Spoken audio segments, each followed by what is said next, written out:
Bien, hermanos, vamos a Efesios, seguimos en Efesios. Hemos estado ya por varias semanas.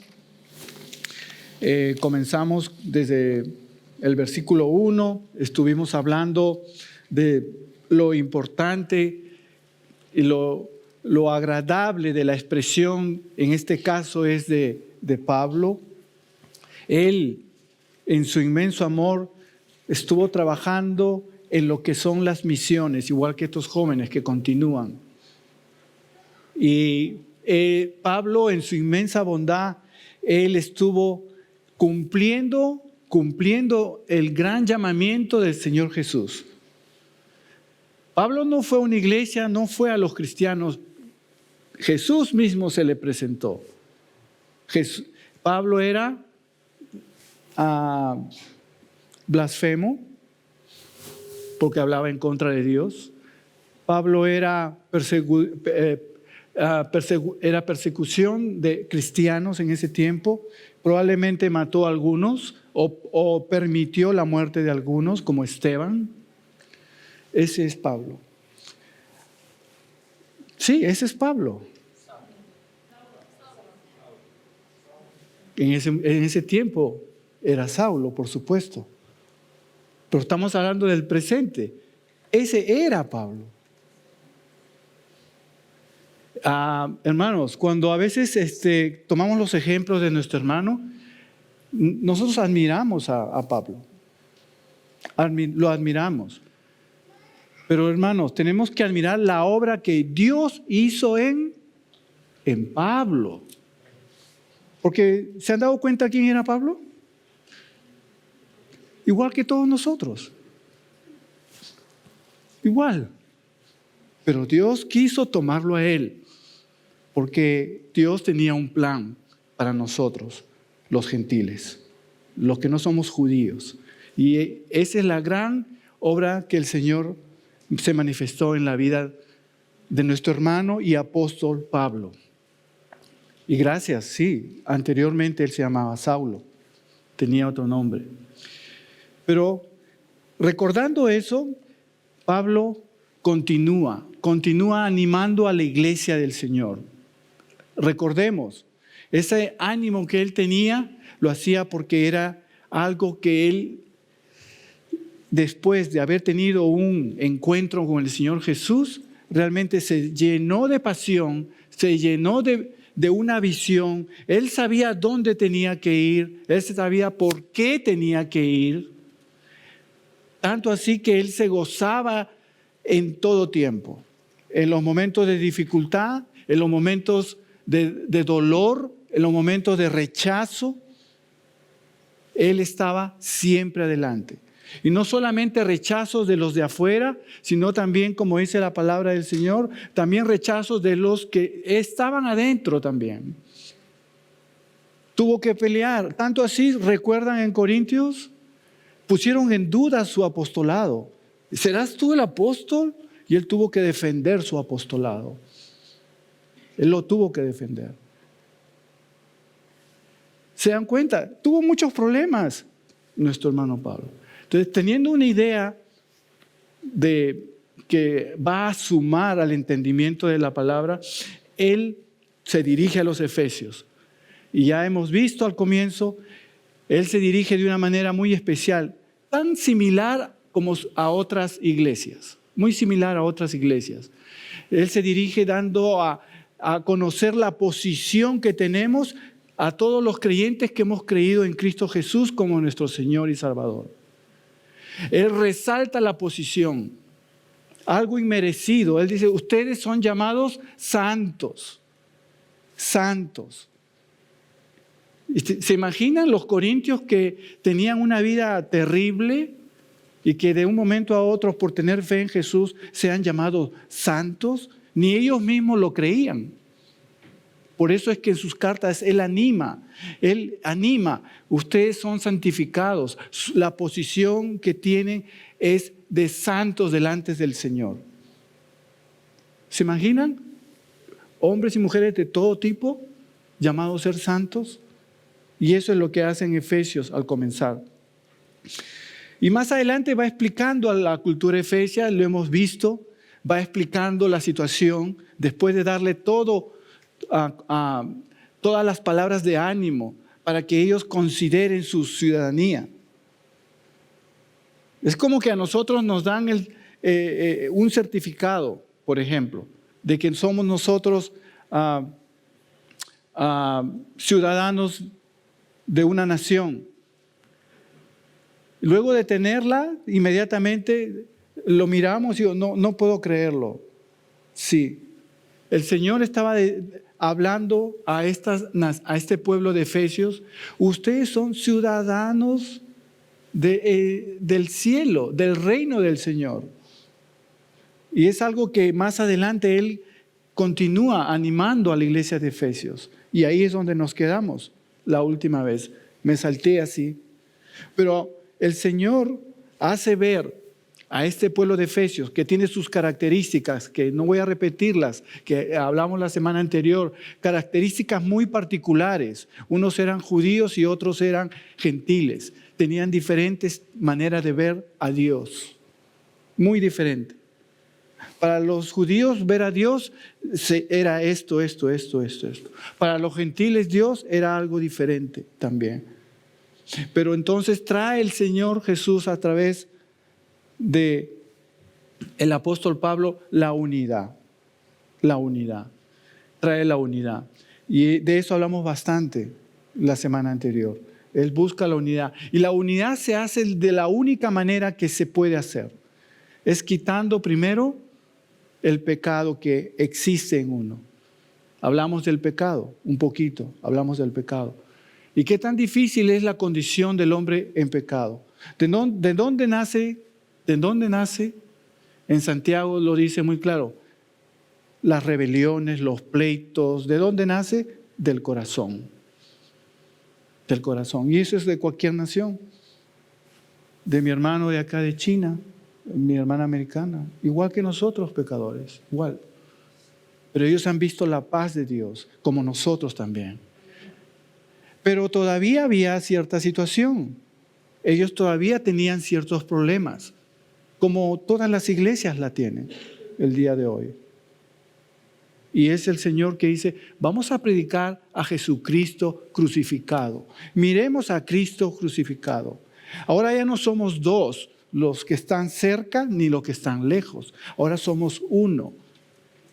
Y lo menciona de una manera muy particular. Somos un solo cuerpo. Tanto así que Él, el Señor Jesús, en la vida de Pablo, Él fue impactado de tal manera que Él mismo lo entendió en su propia vida, porque Él era judío. Él era judío. Los otros apóstoles también eran judíos, pero ninguno de ellos se animaba mucho a ir a predicar a los gentiles, porque tenían una idea que el Dios solamente es para los judíos. Y esa es una idea equivocada, que ya hemos revisado bastante. Pero el día de hoy a veces pensamos también algo parecido, algo similar. Pensamos que porque hemos nacido en una casa cristiana, yo soy cristiano. Es casi lo mismo. Si soy judío, descendiente de Abraham, pues yo también tengo la herencia que se predica en el mundo judío. Muy parecido. Pero no, la salvación no es por eso, hermanos. La salvación es personal. Tanto así que dentro del pueblo judío muchos no son salvos, no fueron salvos tampoco. Entonces, entendiendo eso, el Señor nos llama a unirnos siendo un mismo reino, un mismo reino, un mismo reino, el reino del Señor Jesús. Una misma familia también, una misma familia. Qué difícil es relacionarnos. Usted cuando se casó, dígame, ¿aceptó rápidamente a la familia de su esposa?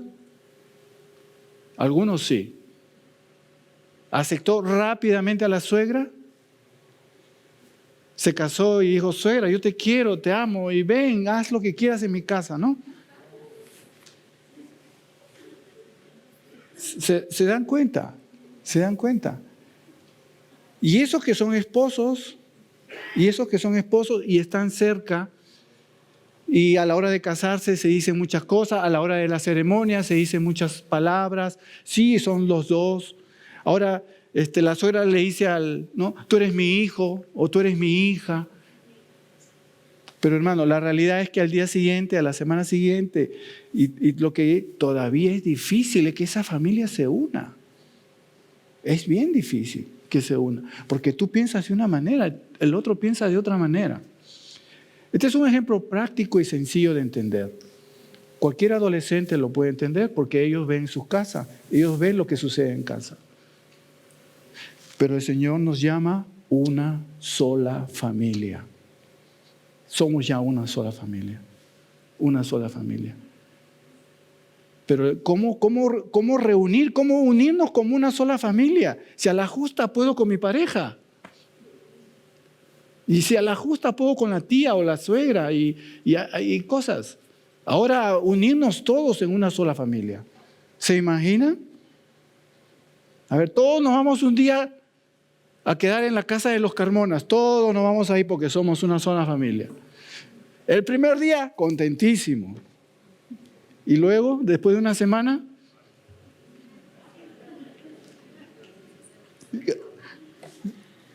de 2 semanas, ¿no? Hermano, la iglesia vive por siempre. Y Dios está aquí trabajando con su iglesia. De tal manera que está puliendo nuestras vidas para amarnos unos a otros, para correspondernos como familia del Señor. Y todo eso sí se logra, pero ¿saben qué? No se logra en la carne, porque ese es un trabajo espiritual. Eso no se logra con mis fuerzas, porque es un trabajo que el Señor lo ha diseñado para que el Espíritu Santo lo haga en nuestras vidas. Porque por nuestras fuerzas duramos quizás un día, 2 días, una semana, no sé. Pero en el Espíritu Santo, en la vida llena de Dios, es que se va a hacer que todo eso que trae desunión, discordia, pleitos, se vaya uniendo. Porque la unidad la trae Cristo Jesús. Y Cristo Jesús la trae de una manera tal que ha dejado su palabra, y su palabra es espiritual, porque todo lo que es de Dios se discierne espiritualmente. No se puede discernir de una manera carnal, porque los deseos de la carne siempre van a ser egoístas, siempre, aún siendo creyentes, siempre en nuestra carne tendemos al egoísmo. Por eso que la palabra del Señor nos dice y nos enseña que tenemos que morir.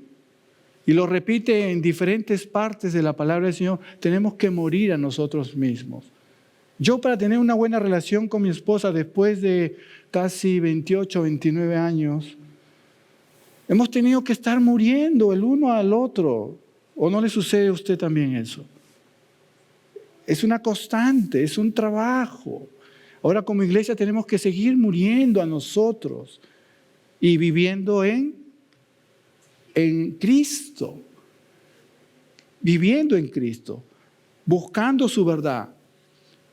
Si el Señor me dice que de la abundancia del corazón habla la boca, yo voy a considerar esa palabra y voy a considerar lo que Él está diciendo y voy a considerar, bueno, Señor, si tú me dices que de la abundancia del corazón habla mi boca, entonces yo me voy a poner a pensar, a ver, ¿cómo habla mi boca en una semana? Grábese. Y después de una semana usted escúchese. ¡Wow! Eso es lo que tengo en el corazón. Eso es lo que tengo en el corazón. Y no necesita hablar con nadie. Hágalo usted mismo.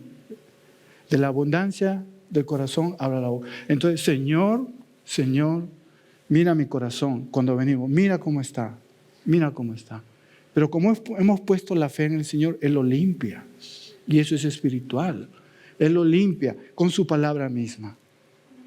Él nos enseña a limpiar. Agarra una escoba, ¿no?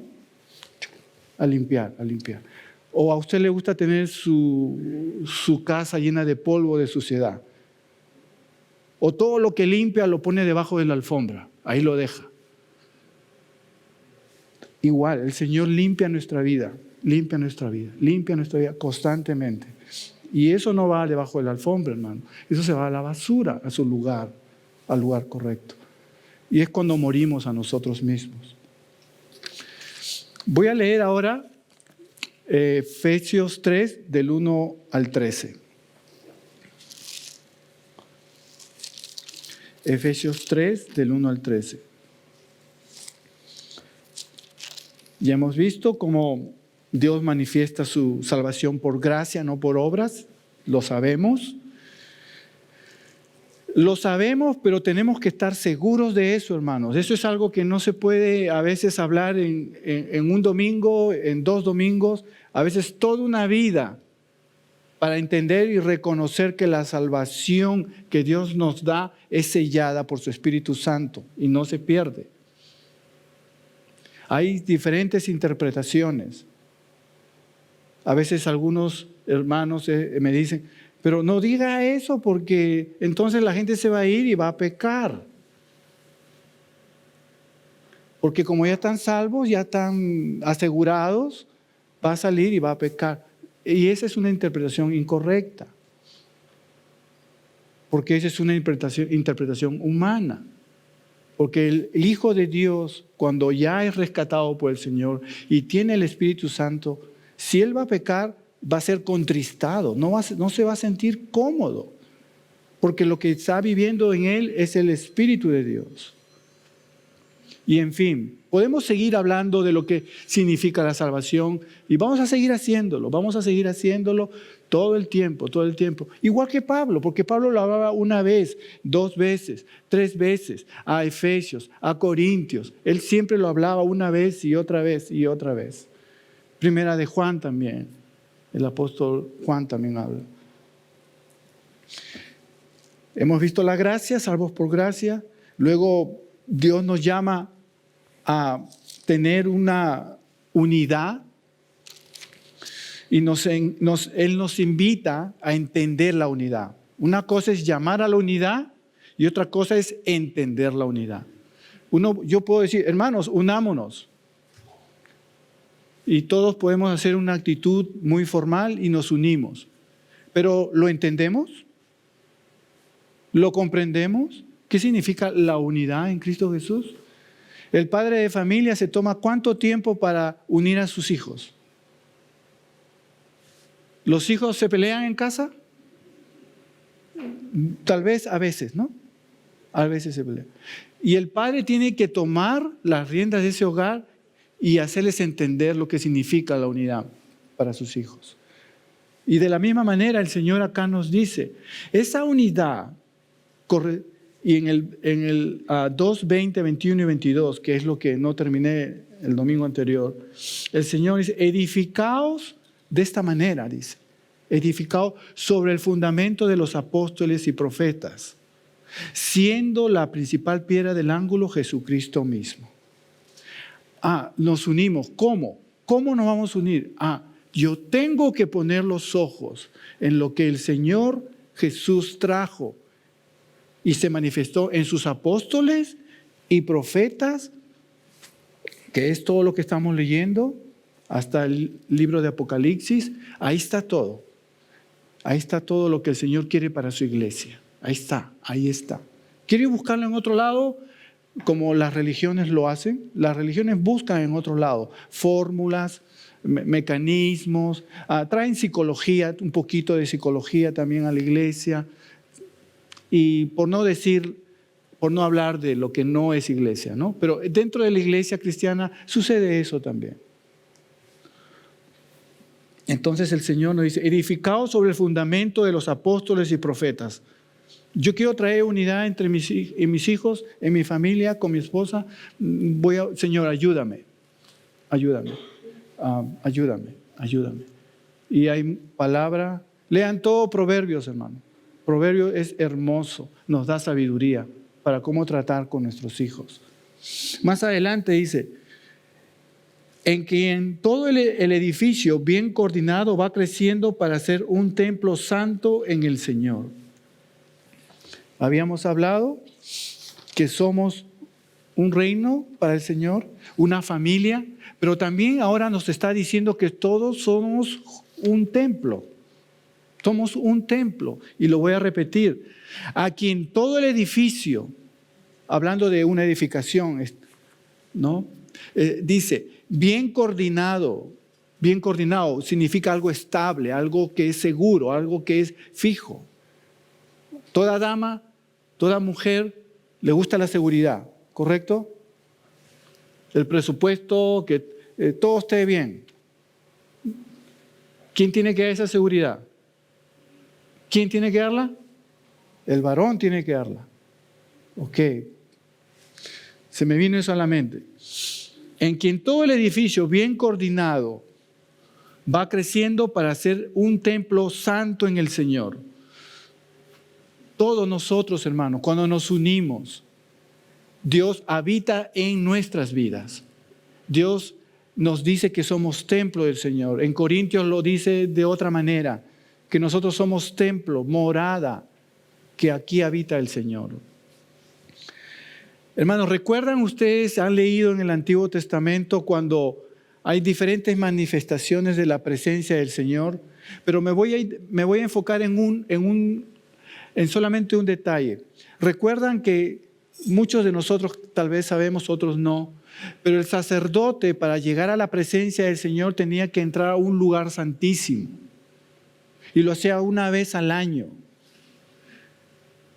Y si lo hacía de manera incorrecta, podía morir en esa presencia del Señor. Tanto así que llevaba unas campanitas aquí para ver si estaba vivo o no. Y si no, lo jalaban, porque nadie podía recogerlo. Estaba en el lugar santísimo. Y todo lo que hacía este sacerdote, es todo una enseñanza. ¿Se han puesto a pensar en nuestras vidas? Que nosotros ahora tenemos entrada libre.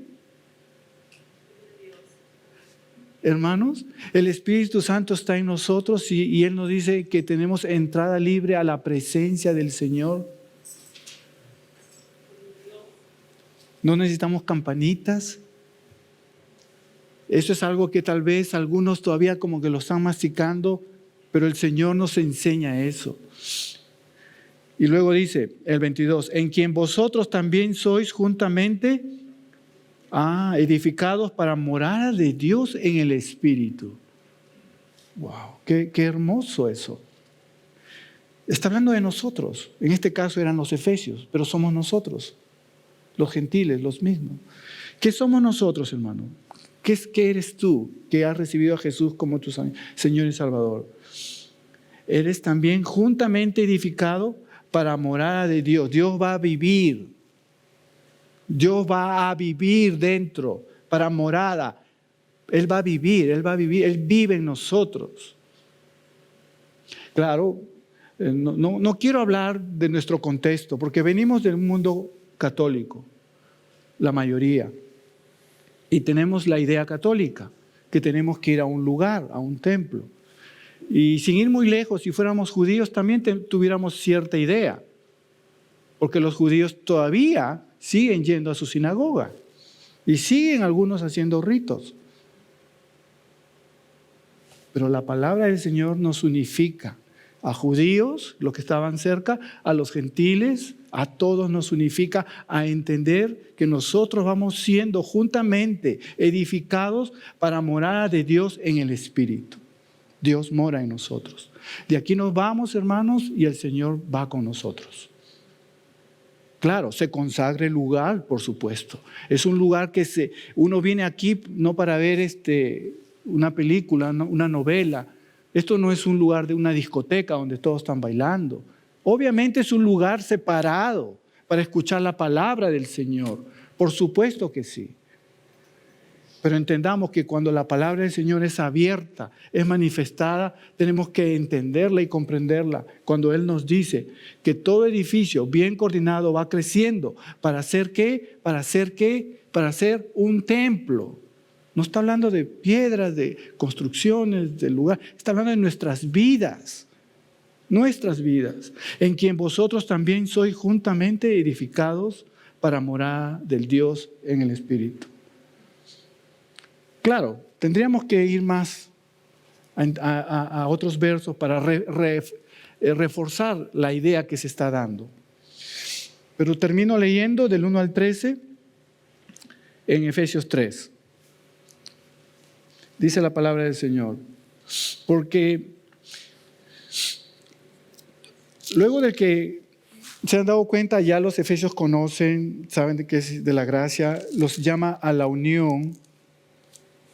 Y luego en estos versos, con leerlos nos vamos a dar cuenta, Pablo manifestando el plan de Dios. Primero le dice su condición de la persona, ok, ¿y qué viene? ¿Qué hay después? Ok, ya, está bien, soy salvo. Ok, muy bien. Me ha regalado, muy bien, me gozo en el Señor. Oh, tenemos que edificarnos para que de esa manera se manifieste el Señor. Pero ¿cómo? Y ahí viene lo que el Señor sigue hablando aquí. Por esta causa dice, yo Pablo, prisionero de Cristo Jesús por vosotros los gentiles, si es que habéis oído de la administración de la gracia de Dios que me fue dada para vosotros, que por revelación me fue declarado el misterio, como antes lo he escrito brevemente, pero ahora lo está escribiendo nuevamente. Leyendo, lo cual podéis entender cuál sea mi conocimiento en el misterio de Cristo. Misterio que en otras generaciones no se dio a conocer a los hijos de los hombres, como ahora es revelado en ese momento a sus santos apóstoles, profetas por el Espíritu. Esos misterios, eso que era increíble, que no se podía creer, eso era para los efesios, es para nosotros, eso se está revelando. Y el 6 dice, que los gentiles son coherederos y miembros del mismo cuerpo y copartícipes de la promesa en Cristo Jesús por medio del Evangelio. Sí, los gentiles, sí, nosotros. Del cual yo fui hecho ministro por el don de la gracia de Dios que me ha sido dado según la operación de su poder. Pablo está expresando su trabajo. ¿Qué es lo que estoy haciendo? Miren lo que estoy haciendo. Estoy haciendo lo que Dios me ha mandado. Es lo que está expresando Pablo. A mí, que soy menos que el más pequeño de todos los santos, así se consideraba él, me fue dada esta gracia de anunciar entre los gentiles el evangelio de las inescrutables riquezas de Cristo. Se me dio dado esa gracia. Gracia, ya sabemos lo que yo no merecía. Imagínense el peor criminal ahorita que sale en las noticias ahí y Dios le da la gracia a ese hombre. Y ese hombre comienza a compartir el evangelio. Para comenzar, nadie le cree, como no le creían a Pablo. No, va a venir con nosotros Pablo, pero si él mata a cristianos, no le creo. Y así sucede el día de hoy. Y muchas veces Dios escoge lo vil de este mundo, lo vil, para avergonzar ¿a qué? A lo fuerte, a los orgullosos, a los que sacan el pecho. ¿Me entiende? Muchas veces va a pasar eso. Dios va a escoger a alguien vil para que vean el gran amor de Dios en esa persona. Tal vez una mujer de la vida, como se dice, como María Magdalena. Tal vez un criminal como ese hombre que murió al lado de Jesús, que lo reconoció. Y ni hablar de Mateo. Lo escogió a Mateo. Mateo no era un santito. ¿Quién era Mateo? Recaudador de impuestos. Y tenía una vida media extraña por ahí. Hermanos, es lo que está diciendo. Me escogió a mí, dice Pablo, para anunciar este evangelio. Me escogió a mí. Hay que tener cuidado, hermanos, cuando vemos a los hombres de la Biblia. y queremos exaltar a uno o al otro. Hermanos, cada uno tiene su tarea.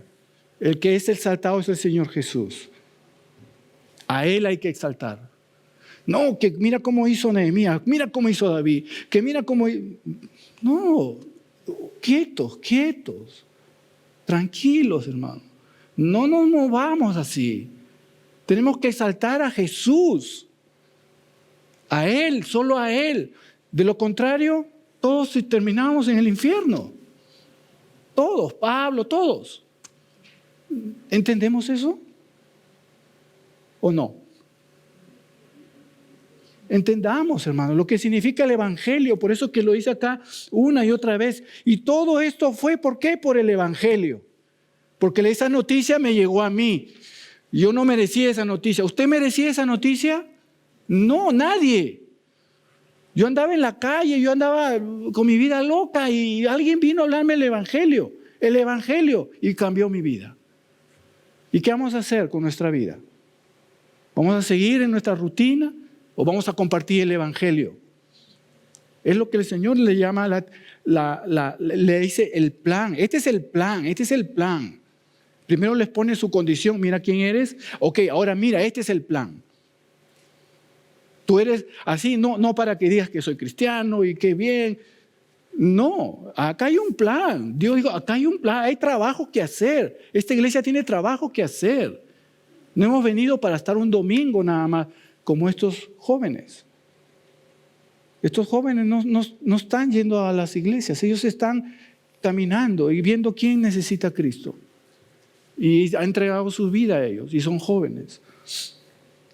Y luego dice en el 9, ¿qué más? Y de aclarar a todos, es lo que trae el Señor, y de aclarar a todos cuál sea la dispensación del misterio escondido desde los siglos en Dios, que creó todas las cosas.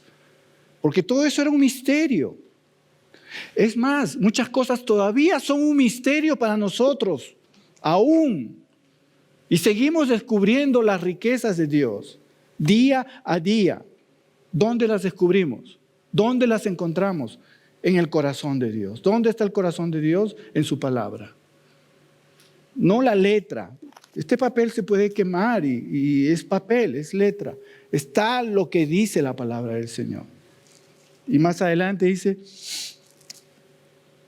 para que la multiforme sabiduría de Dios sea ahora dada a conocer por medio de la iglesia. Mira esto. ¿A quiénes?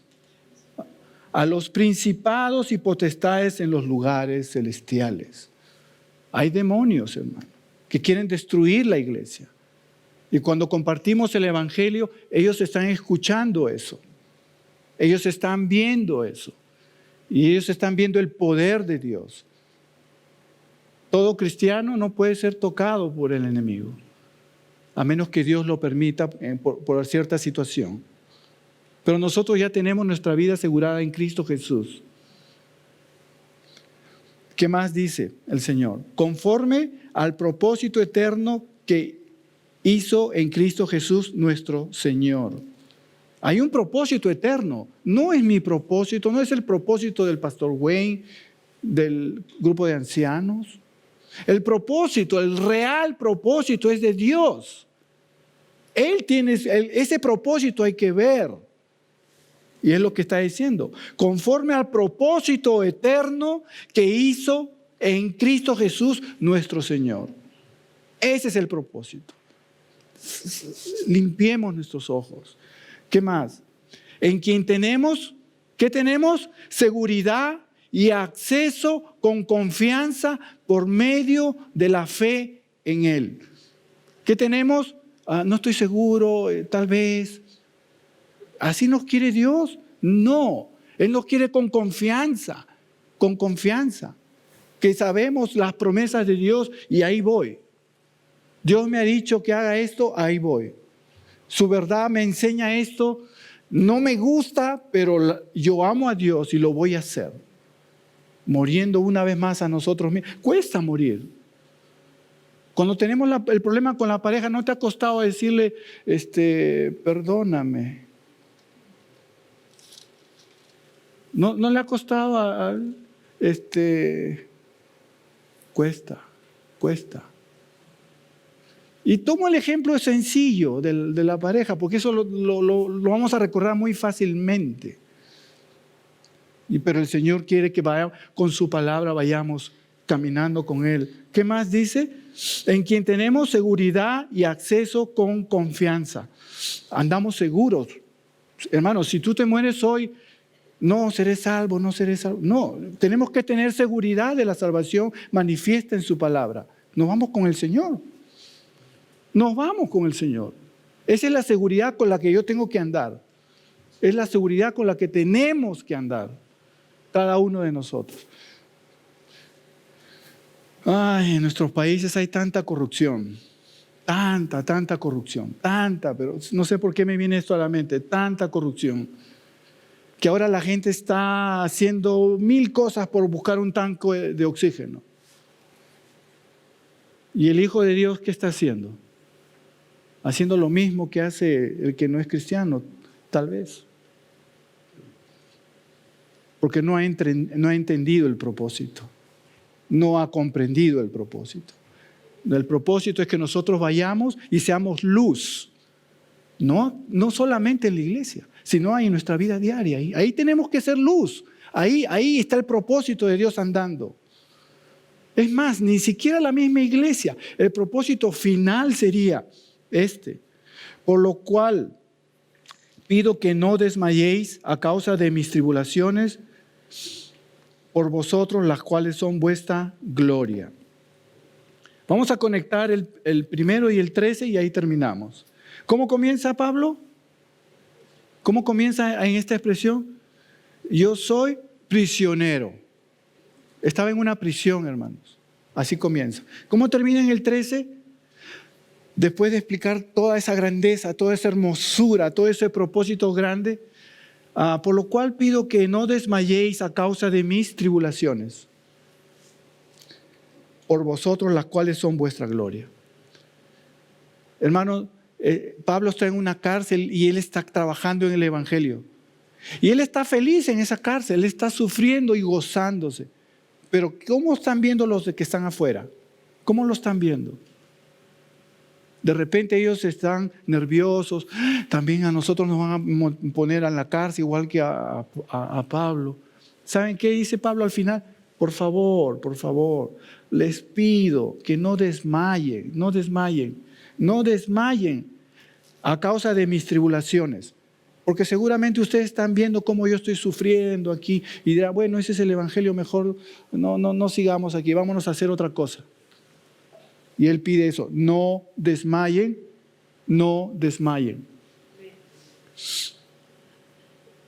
¿Alguien le predicó el Evangelio a usted, hermano?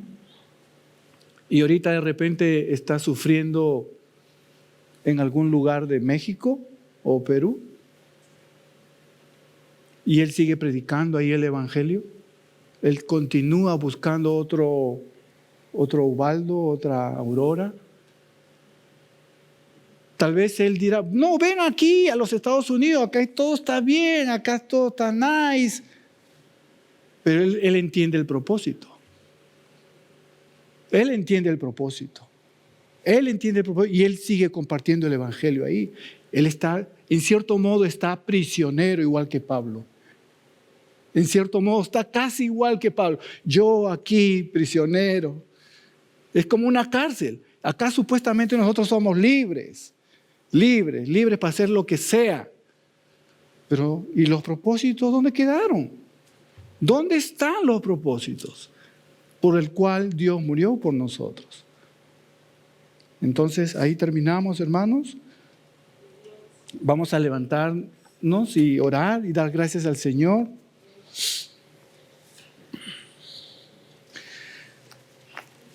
Recordar, hermanos, recordemos, si somos hijos de Dios, somos privilegiados, tenemos un privilegio. Así se sentía Pablo, él se sentía privilegiado. ¿Pero dónde estaba Pablo? En una cárcel. Ahí estaba él, sufriendo los abates de lo que significa la causa del Evangelio. ¿Qué abates estamos sufriendo nosotros por causa del Evangelio? Tal vez algún reproche, no sabemos. Pero la iglesia del Señor también sufre en este lugar, de diferente manera tal vez, pero también se sufre. Entendamos entonces que es un privilegio. Luego entendamos que Dios quiere que miremos su propósito, no nuestro propósito. ¿Y cuál es ese propósito? Que prediquemos su evangelio. Que prediquemos su evangelio. Y para predicar su evangelio primero tengo que entenderlo. Entender bien lo que significa predicar el evangelio. Usted no le va a dar a un niño una llave sin enseñarle. ¿Sabes qué, hijo? Ya puedes ir a manejar el carro. Y no le enseñó a usted nada. No sabe ni cómo arrancar el carro. El Señor tiene un tiempo para enseñarnos lo que significa el evangelio. Y ese tiempo es de Dios. No es una cosa que ya eres cristiano, como si fuera magia. Ya, ahora tienes poder. Sí hay poder, por supuesto que sí hay poder para entender su palabra, para crecer, para madurar, para buscar sus propósitos, entender su plan, predicar y finalmente decir, Señor, gracias, porque la gloria es para ti y no es para nosotros. Cuando entendemos el evangelio que la gloria no es para el hombre, las cosas cambian, las iglesias cambian, las personas cambian, las familias cambian, porque la gloria es para Él. Toda la gloria es para Él. Cuando entendemos que nosotros no merecíamos nada. Así como Pablo, que no merecía nada Pablo. Pero Pablo feliz, contento, de gozo en gozo, de victoria en victoria, viendo cómo se convierte Efesios, viendo cómo se convierte los Corintios, que nadie quería a los Corintios. No, yo también amo a los Corintios. También amo a los Corintios. Dios nos ama, así como hemos venido, Dios nos ama. Gracias, Padre, por este tiempo. Te bendecimos, te adoramos, te alabamos. Bendito Dios, estamos ahí en ese caminar, Señor. Sigue tú uniéndonos, Señor, mirando a Cristo Jesús, mirando su plan, su propósito y entendiendo el privilegio que nos ha dado, Señor, de ser hijos tuyos, Señor. Buscando cada día, Señor, agradarte en nuestra manera de vivir, reconociendo, Señor, que la palabra perdón también nos has regalado para sanar heridas, para sanar relaciones, para traer paz. Oh, bendito Dios, ¿cómo no alabarte? Gracias, Padre, en el nombre de Jesús. Amén.